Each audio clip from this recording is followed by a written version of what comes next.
Hi hello welcome back to our channel. ഇന്ന് നമ്മുടെ video വന്നിട്ട് കുറച്ച് കിച്ചൺ ടിപ്പുകളാണ്. അതിൽ മെയിനായിട്ട് ഞാൻ കാണിക്കുന്നത് നമ്മുടെ പച്ചക്കറികളൊക്കെ വളരെ പൊടിയായിട്ട് എങ്ങനെ അരിഞ്ഞെടുക്കാമെന്നുള്ളതാണ്.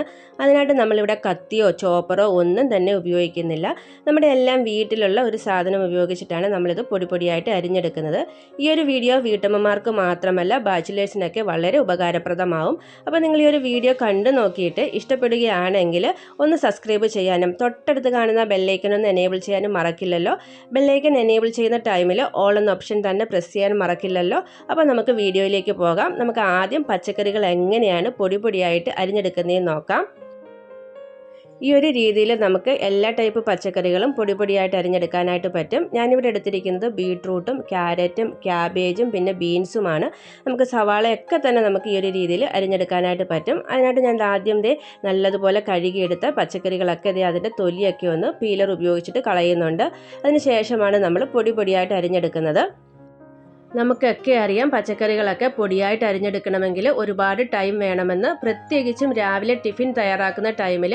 അപ്പോൾ നിങ്ങൾ ഈ ഒരു രീതിയിൽ പച്ചക്കറികളൊക്കെ പൊടിയായിട്ട് അരിഞ്ഞെടുക്കുകയാണെങ്കിൽ ഫ്രഷ് ആയിട്ട് തന്നെ നമുക്ക് തോരനൊക്കെ തയ്യാറാക്കിയെടുക്കാം. നമുക്ക് തലേന്ന് രാത്രിയിലൊന്നും പച്ചക്കറികൾ കട്ട് ചെയ്ത് ഫ്രിഡ്ജിൽ വെക്കേണ്ട യാതൊരു ആവശ്യകതയുമില്ല.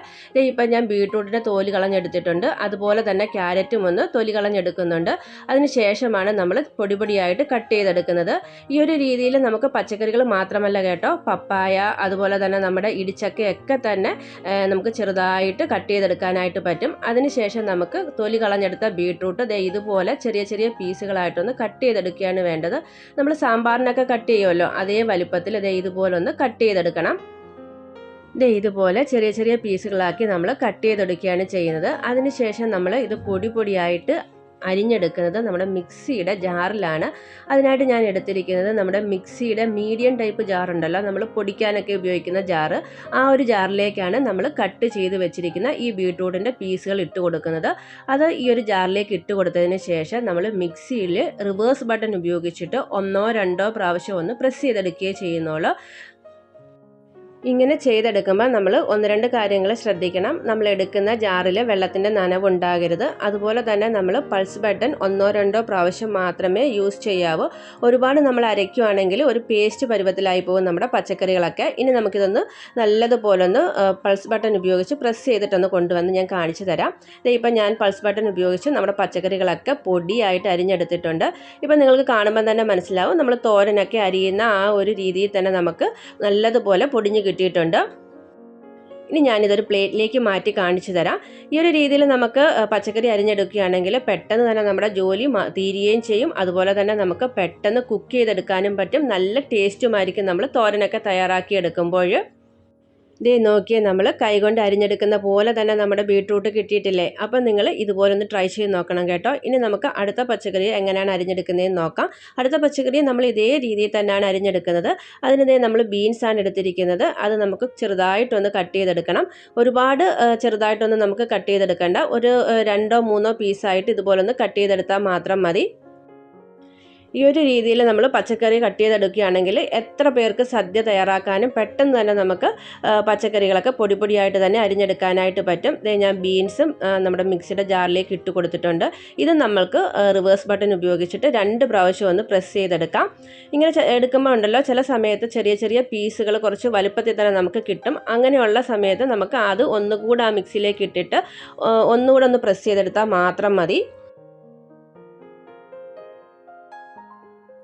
ഞാൻ നേരത്തെ പറഞ്ഞല്ലോ, ഏത് ടൈപ്പ് പച്ചക്കറികളും നമുക്ക് ഇതുപോലെ പൊടിയായിട്ട് അരിഞ്ഞെടുക്കാനായിട്ട് പറ്റും. നിമിഷ നേരം കൊണ്ട് തന്നെ നമുക്ക് ഇങ്ങനെ പൊടിയായിട്ട് അരിഞ്ഞെടുക്കാം. പച്ചക്കറികൾ മാത്രമല്ല, ഇടിച്ചക്കയൊക്കെ തയ്യാറാക്കുന്ന ടൈമിൽ നമുക്ക് അതിൻ്റെ തോരൻ വെക്കാനായിട്ട് കുറേ ടൈം പിടിക്കും ചെറിയതായിട്ട് കട്ട് ചെയ്തെടുക്കാനായിട്ട്. അത് നമുക്ക് പ്രഷർ കുക്കറിൽ ഒന്ന് ആവി കയറ്റി എടുത്തതിന് ശേഷം ഇതുപോലെ ചെറിയ പീസുകളാക്കിയിട്ട് നമ്മുടെ മിക്സിയുടെ ജാറിലേക്ക് ഇട്ട് കൊടുത്ത് ഒന്ന് പ്രസ് ചെയ്താൽ മാത്രം മതി. നല്ല തോരൻ്റെ രീതിയിൽ തന്നെ നമുക്ക് പൊടിയായിട്ട് അരിഞ്ഞ് കിട്ടും. ഇടിച്ചക്ക മാത്രമല്ല, നമ്മുടെ പപ്പായ ഉണ്ടല്ലോ, കപ്ലങ്ങ, അതൊക്കെ തന്നെ നമുക്ക് പൊടിയായിട്ട് പെട്ടെന്ന് തന്നെ അരിഞ്ഞെടുക്കാനായിട്ട് പറ്റും. രാവിലെ ടിഫിനൊക്കെ തയ്യാറാക്കുന്ന ടൈമിൽ ഇങ്ങനെയൊക്കെ ഒന്ന് പച്ചക്കറികൾ നമ്മൾ അരിഞ്ഞെടുക്കുകയാണെങ്കിൽ നമ്മുടെ പെട്ടെന്ന് ജോലി കഴിയുകയും ചെയ്യും. ഗ്യാസും ലാഭിക്കാനായിട്ട് പറ്റും. അതുപോലെ തന്നെ നമ്മുടെ ചാനലിൽ തേങ്ങ ചിരവ ഉപയോഗിക്കാതെ ചെറുതായിട്ട് ചിരകിയെടുക്കുന്നത് എങ്ങനെയാണെന്നൊരു വീഡിയോ ഞാൻ അപ്ലോഡ് ചെയ്തിട്ടുണ്ട്. അത് നമ്മൾ ചിരക ഉപയോഗിക്കാതാണ് ചിരകിയെടുക്കുന്നത്. അത് നമുക്ക് ഒരു 2 ആഴ്ച വരെയൊക്കെ കേടുകൂടാതെ ഫ്രിഡ്ജിൽ സൂക്ഷിക്കാനായിട്ട് പറ്റും. ആ ഒരു വീഡിയോ നിങ്ങൾ കണ്ടിട്ടില്ലെങ്കിൽ അതുകൂടി കണ്ടിട്ടൊന്ന് സപ്പോർട്ട് ചെയ്യണേ. ഇപ്പം നമ്മൾ ക്യാരറ്റും ചെറുതായിട്ട് അരിഞ്ഞെടുത്തിട്ടുണ്ട്. നമുക്കിത് കാണുമ്പോൾ മനസ്സിലാവും 1-2 പീസ് ഇതിൽ വലുതായിട്ടുണ്ട്. അത് നമുക്ക് ഒന്നുകൂടെ ഒന്ന് പൾസ് ബട്ടണിലൊന്ന് പ്രസ് ചെയ്തെടുത്താൽ മാത്രം മതി. അപ്പോൾ നിങ്ങൾക്ക് എല്ലാവർക്കും പച്ചക്കറി വളരെ പെട്ടെന്ന് പൊടിയായിട്ട് അരിഞ്ഞെടുക്കുന്ന ഈ ഒരു വീഡിയോ ഇഷ്ടപ്പെട്ടിട്ടുണ്ടെങ്കിൽ തീർച്ചയായും നിങ്ങൾ ഫ്രണ്ട്സിനും ഫാമിലിക്കും ഒക്കെ ഒന്ന് ഷെയർ ചെയ്തിട്ട് സപ്പോർട്ട് ചെയ്യണേ. അപ്പോൾ നമ്മുടെ പച്ചക്കറികളെല്ലാം ഞാൻ നല്ലതുപോലെ പൊടിയായിട്ട് അരിഞ്ഞെടുത്തിട്ടുണ്ട്. ഇത് ഉപയോഗിച്ചിട്ട് നമ്മളൊരു മിക്സഡ് തോരനൊക്കെ തയ്യാറാക്കിയാലുണ്ടല്ലോ കിടുവായിരിക്കും. ഇനി നമുക്ക് അടുത്ത കിച്ചൺ ടിപ്പുകൾ ഏതൊക്കെയാണെന്നൊന്ന് നോക്കാം. അടുത്ത ടിപ്പ് വന്നിട്ട് നമ്മുടെ എല്ലാം വീട്ടിൽ ഇതുപോലുള്ള ഉപയോഗിച്ച് കഴിഞ്ഞിട്ടുള്ള കമ്പി വളകളൊക്കെ ഉണ്ടാവും ഇല്ലേ, നമ്മുടെ മക്കൾ ഉപയോഗിക്കുന്നതോ അല്ലെങ്കിൽ നമ്മൾ ഉപയോഗിക്കുന്നതോ ആയിട്ടുള്ള കളറൊക്കെ പോയിട്ടുള്ള കമ്പി വളകൾ എല്ലാവരുടെ വീട്ടിലും ഉണ്ടാവും. ഈ ഒരു വള ഉപയോഗിച്ചിട്ടുള്ള ഒരു ടിപ്പാണ് നമ്മുടെ അടുത്തത്. നമുക്ക് ആദ്യം ഈ വള നല്ലതുപോലെ ഒന്ന് കട്ട് ചെയ്തെടുക്കണം. അതിനായിട്ട് നമുക്ക് പ്ലെയറോ അതല്ലെങ്കിൽ കത്തിയോ ഉപയോഗിച്ചിട്ട് ഇതുപോലെ ഒന്ന് കട്ട് ചെയ്തെടുക്കണം. അതിനുശേഷം നമ്മൾ എസ് ഷേപ്പിൽ ഇങ്ങനെ ഒന്ന് വളച്ചെടുക്കുകയാണ് ചെയ്യുന്നത്. നമ്മൾ ഈ ഒരു വള ഉപയോഗിച്ചിട്ട് എസ് ഹൂക്ക് തയ്യാറാക്കിയെടുക്കുന്നത്. ഇനി നമുക്ക് ഈ ഒരു എസ് ഹൂക്കിലുണ്ടല്ലോ നമ്മൾ ഉപയോഗിക്കുന്ന മാസ്ക് ഒക്കെ തന്നെ കഴുകിയിട്ട് ഉണക്കാനായാലും അതുപോലെ തന്നെ കഴുകി കഴിഞ്ഞിട്ടായാലും തൂക്കിയിടുകയാണെങ്കിൽ നമുക്ക് പെട്ടെന്ന് എടുക്കാനായിട്ട് പറ്റും. അതല്ലാന്നുണ്ടെങ്കിൽ നമ്മൾ പുറത്തൊക്കെ പോകുന്ന ടൈമിൽ മാസ്ക് എവിടെയാണെന്നൊക്കെ കണ്ടുപിടിക്കാനായിട്ട് പലപ്പോഴും ബുദ്ധിമുട്ടാറുണ്ട്. ഈ ഒരു രീതിയിൽ നമ്മൾ ഉപയോഗിച്ച് കളഞ്ഞിട്ടുള്ള വളകളൊക്കെ വീട്ടിലുണ്ടെങ്കിൽ ഇങ്ങനെ എസ് ഷേപ്പിലൊന്ന് കട്ട് ചെയ്തെടുത്തതിന് ശേഷം അത് തൂക്കിയിടുകയാണെങ്കിൽ മാസ്ക് എല്ലാം ഒരേ സ്ഥലത്ത് തന്നെ സൂക്ഷിക്കാനായിട്ടും പറ്റും. അതുപോലെ തന്നെ നമുക്ക് ഇങ്ങനെ പുറത്തൊക്കെ കൊണ്ടിട്ട് ഉണക്കിയെടുക്കാനായിട്ടും പറ്റും. ഈ ഒരു ടിപ്പ് നിങ്ങൾക്ക് എല്ലാവർക്കും ഉപകാരപ്രദമായില്ലേ? ഈ ഒരു ടിപ്പ് ഇഷ്ടപ്പെട്ടെങ്കിൽ പെട്ടെന്ന് തന്നെ നമ്മുടെ വീട്ടിൽ കളഞ്ഞിട്ടുള്ള ഒരു വളയെടുത്ത് ഇതുപോലെ എസ് ഷേപ്പിലൊന്ന് വളച്ചെടുത്തിട്ട് പലയിടത്തായിട്ടിട്ടിരിക്കുന്ന നമ്മുടെ മാസ്ക് അതിലൊന്ന് കോർത്തിടാൻ മറക്കില്ലല്ലോ. അപ്പോൾ അടുത്ത ടിപ്പിലേക്ക് നമുക്ക് പോകാം. അടുത്ത ടിപ്പ് നമുക്ക് എല്ലാവർക്കും വളരെ ഉപകാരപ്രദമായിട്ടുള്ള ഒരു ടിപ്പാണ്.